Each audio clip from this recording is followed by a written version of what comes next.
సాధారణంగా మన జీవితంలో ఎన్నో పండుగలు వస్తుంటాయి, పోతుంటాయి. కానీ కొన్ని పండుగలు మాత్రం మనకు చాలా ప్రత్యేకంగా అనిపిస్తాయి. అలాంటి పండుగల్లో ఒకటి అక్షయ తృతీయ. ఈ 2026 సంవత్సరంలో అక్షయ తృతీయ ఎప్పుడు వస్తుంది? మనం ఏ పనులు చేయాలి? ఎలాంటి జాగ్రత్తలు తీసుకోవాలి అనే విషయాలను ఈరోజు మనం చాలా వివరంగా తెలుసుకుందాం. ఈ వీడియోను మీరు పూర్తిగా చూస్తే మీకున్న సందేహాలన్నీ క్లియర్ అవుతాయి. మనం ముందుగా ఈ అక్షయ తృతీయ అనే పేరు వెనుక ఉన్న అసలు అర్థం ఏమిటో తెలుసుకుందాం. అక్షయ అంటే అసలు ఎప్పటికీ తగ్గిపోనేది అని అర్థం. మన దగ్గర ఉన్న ఏదైనా వస్తువు కానీ లేదా మన మనసులో ఉన్న మంచి ఆలోచన కానీ ఎప్పటికీ తరగకుండా అలాగే పెరుగుతూ ఉండటాన్ని అక్షయం అంటారు. అందుకే ఈరోజు మనం ఏ మంచి పని చేసినా అది మనకు కొన్ని వందల రెట్లు ఎక్కువ ఫలితాన్ని ఇస్తుందని మన పెద్దలు చెప్తుంటారు. ఈ రోజున మనం ఏ వస్తువు కొన్నా అది మన ఇంట్లో ఎప్పుడూ ఉంటుందని అందరూ నమ్ముతారు. అందుకే ఈ రోజుకి అంతటి ఇంపార్టెన్స్ ఉంది.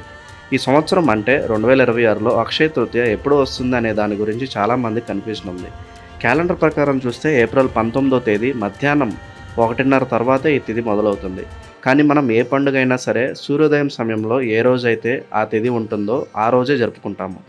అందుకే ఏప్రిల్ 20వ తేదీ సోమవారం రోజున మనం అక్షయ తృతీయ పండుగను జరుపుకోవాలి. ఆ రోజే మనకి చాలా పవిత్రమైన రోజు. సోమవారం శివుడికి ఇష్టమైన రోజు కాబట్టి ఈసారి పండుగ ఇంకా ప్రత్యేకంగా మారబోతుంది. ఈ రోజున మనం పూజలు చేసుకోవడానికి అలాగే ఏదైనా కొత్త వస్తువులు కొనడానికి చాలా మంచి సమయాలు ఉన్నాయి. ఉదయం 5:48 నుంచి 7 గంటల వరకు చాలా మంచి టైం ఉంది. ఒకవేళ ఆ టైంలో కుదరకపోతే ఉదయం 9 గంటల నుండి 10:30 లోపు పూజ చేసుకోవచ్చు. ఆఫీసులకు వెళ్ళేవారు లేదా వేరే పనుల్లో ఉండేవారు సాయంత్రం 5 గంటల నుంచి 6:45 మధ్యలో కూడా పూజ చేసుకోవచ్చు.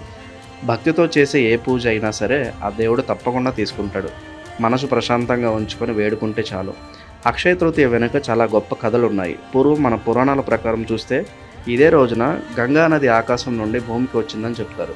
అలాగే వినాయకుడు మహాభారతాన్ని రాయడం మొదలుపెట్టింది కూడా ఈ రోజే. అన్నిటికంటే ముఖ్యంగా మనందరికీ ఇష్టమైన భగవంతుడు కృష్ణుడు మరియు కుచేలుడు కథ కూడా ఈ రోజుతోనే ముడిపడి ఉంది. కుచేలుడు చాలా పేదవాడు, కానీ తన స్నేహితుడైన కృష్ణుడిని చూడడానికి వెళ్ళినప్పుడు కృష్ణుడు అతన్ని చాలా ప్రేమగా ఆహ్వానించి అతనికి ఉన్న పేదరికాన్ని పోగొట్టి ఎంతో సంపదనిచ్చాడు. అది కూడా ఈ అక్షయ తృతీయ రోజు జరిగింది. అందుకే ఈ రోజున మనం లక్ష్మీదేవిని మరియు విష్ణుమూర్తిని పూజిస్తే మన ఇంట్లో ఉన్న ఆర్థిక ఇబ్బందులు అంటే డబ్బు సమస్యలన్నీ తొలగిపోతాయని ఒక నమ్మకం. అదేవిధంగా అప్పుల బాధలు తీరిపోతాయని పురాణాలు చెప్తున్నాయి. అలాగే అన్నపూర్ణాదేవి జన్మించిన రోజు కూడా ఇదే కావడం వల్ల మన ఇంట్లో ఎప్పుడూ అన్నపానాదులకు లోటు ఉండదని అందరూ భావిస్తారు. ఈ పండుగ రోజున చాలామంది బంగారం కొనాలని అనుకుంటారు.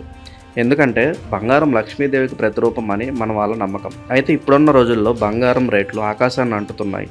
అందరూ బంగారం కొనడం అనేది సాధ్యం కాకపోవచ్చు. అలా అని మనం బాధపడాల్సిన అవసరం లేదు. ఎందుకంటే లక్ష్మీదేవి కేవలం బంగారంలోనే కాదు, మన ఇంట్లో ఉండే ఉప్పులో కూడా ఉంటుంది. సముద్రం నుండి పుట్టిన ఉప్పు లక్ష్మీదేవికి చాలా ఇష్టమైన వస్తువు.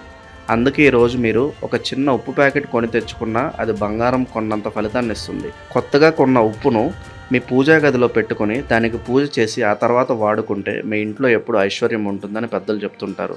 కేవలం బంగారం, వెండి లాంటి ఖరీదైన వస్తువులే కాకుండా పసుపు కొమ్మలు కూడా లేదా కుంకుమ లాంటివి కొన్నా కూడా చాలా మంచిది. మనం మన స్తోమతను బట్టి మనకి ఎంత వీలైతే అంత చేస్తే సరిపోతుంది. మన మనసులో దేవుడి మీద నమ్మకం ఉండడమే ఇక్కడ అన్నిటికంటే ముఖ్యం.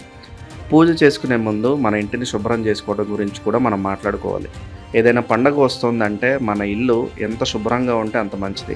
ఏప్రిల్ 17వ తేదీ అమావాస్య ఉంది కాబట్టి ఆ రోజు కాకుండా ఏప్రిల్ 18 లేదా 19 తేదీల్లో మీ ఇంటిని అలాగే మీ పూజా గదిని శుభ్రంగా క్లీన్ చేసుకోవాలి. ఇంటి ముందు ముగ్గులు వేసి గుమ్మానికి తోరణాలు కడితే ఆ ఇంటికి ఒక కొత్త కళ వస్తుంది. లక్ష్మీదేవి ఎప్పుడు శుభ్రంగా ఉన్న చోటే ఉండటానికి ఇష్టపడుతుంది. కాబట్టి మీ ఇంటిని ఒక దేవాలయంలా మార్చుకోండి. పూజ చేసేటప్పుడు ప్రశాంతంగా ఉండండి. దేవుడికి మీకు నచ్చిన ప్రసాదాన్ని వండి పెట్టండి. ఈరోజు చేసే ఏ చిన్న దానమైనా సరే అది మనకి అక్షయమైన పుణ్యాన్ని ఇస్తుంది. ముఖ్యంగా ఇప్పుడు వేసవికాలం కాబట్టి ఎండలు చాలా ఎక్కువగా ఉంటాయి. ఈ సమయంలో దప్పికతో ఉన్న వారికి మంచినీళ్ళు ఇవ్వడం లేదా మజ్జిగ పంచడం వంటివి చేస్తే అది కోటి పుణ్యాలతో సమానం. దీనివల్ల గత పాపకర్మలు తొలగిపోతాయి. రోడ్డు పక్కన చెప్పులు లేకుండా నడిచే వారికి పాదరక్షలు ఇవ్వడం లేదా గొడుగులు దానం చేయడం వంటివి చేస్తే ఆ దేవుడి ఆశీస్సులు మనకిప్పుడు ఉంటాయి. ఇవి చాలా చిన్న పనులే కావచ్చు, కానీ ఇవి మనకి ఇచ్చే ఫలితం మాత్రం చాలా పెద్దవి. మన దగ్గర ఉన్న దానిలో కొంత పేదవారికి ఇస్తే వచ్చే సంతోషమే వేరు. ఈ అక్షయ తృతీయ రోజున మనం చేయాల్సిన ఇంకో ముఖ్యమైన పని ఏంటంటే పక్షులకు మరియు జంతువులకు నీళ్లు పెట్టడం. ప్రకృతిని ప్రేమించడం కూడా దేవుడిని పూజించడంతో సమానమే.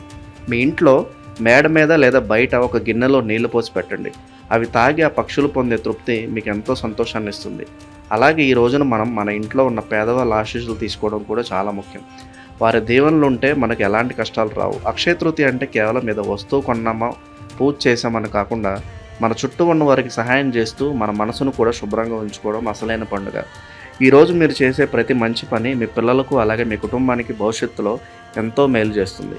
చాలామందికి ఇంకో సందేహం ఉంటుంది, అక్షయ తృతీయ రోజున రాహుకాలం లాంటివి చూడాలా అని. నిజానికి ఈరోజు మొత్తం చాలా పవిత్రమైనది కాబట్టి ఇలాంటివి ఏమీ చూడాల్సిన అవసరం లేదు.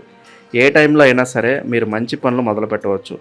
కానీ మనకి కొన్ని ప్రత్యేకమైన సమయాలు అంటే ముహూర్తాలు ఉంటాయి కాబట్టి వీలైతే ఆ టైంలో పూజ లేదా షాపింగ్ చేసుకుంటే ఇంకా మంచిది.